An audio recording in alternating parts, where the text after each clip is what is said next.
नमस्कार, writing forever या YouTube चॅनलवर आपले सहर्ष स्वागत। आज आपण पाहणार आहोत मुख्यमंत्री माझी लाडकी बहीण योजनेच्या अर्जांची होणार परत पडताळणी, लाखो महिला ठरणार अपात्र।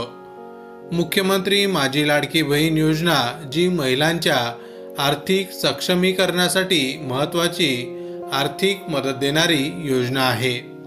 तिच्या पात्र लाभार्थ्यांच्या अर्जांची पुन्हा पडताळणी करण्याचा निर्णय महाराष्ट्र शासनाने घेतला असून प्रशासनाच्या या निर्णयामुळे अनेक महिला अपात्र ठरवल्या जाऊ शकतात।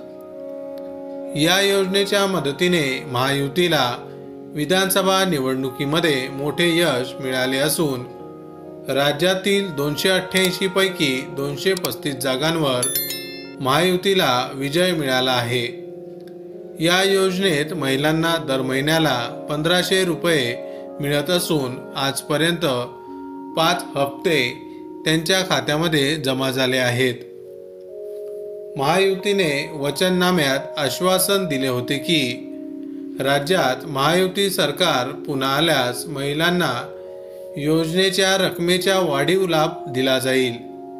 त्यामुळे 1500 रुपयांऐवजी दरमहा 2100 रुपये देण्यात येणार आहेत। अर्थ विभागाच्या माहितीनुसार मुख्यमंत्री माझी लाडकी बहीण योजनेच्या लाभार्थ्यांची अर्ज पडताळणी प्रक्रिया सुरू होणार आहे। या योजनेचा लाभ फक्त गरजू महिलांनाच मिळावा यासाठी या तपासणीचा निर्णय घेतला गेला आहे। निकष पूर्ण न करणाऱ्या महिलांना आता या योजनेत अपात्र घोषित केले जाणार आहे। या योजनेच्या 6व्या हप्त्याची रक्कम लवकरच पात्र महिलांच्या खात्यात जमा होईल। दरमहा 2100 रुपये मिळण्याच्या अपेक्षेने महिलांनी या योजनेवर विश्वास दाखवला आहे।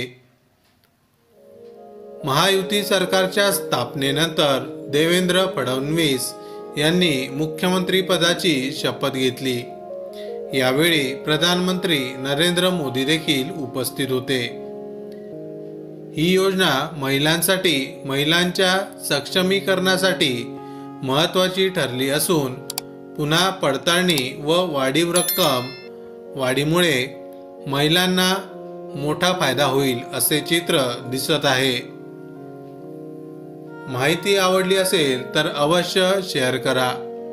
अशाच प्रकारच्या नवनवीन सरकारी योजनांच्या माहितीसाठी आपले रायटिंग फॉरएव्हर हे यूट्यूब चॅनल अवश्य सबस्क्राईब करा। धन्यवाद।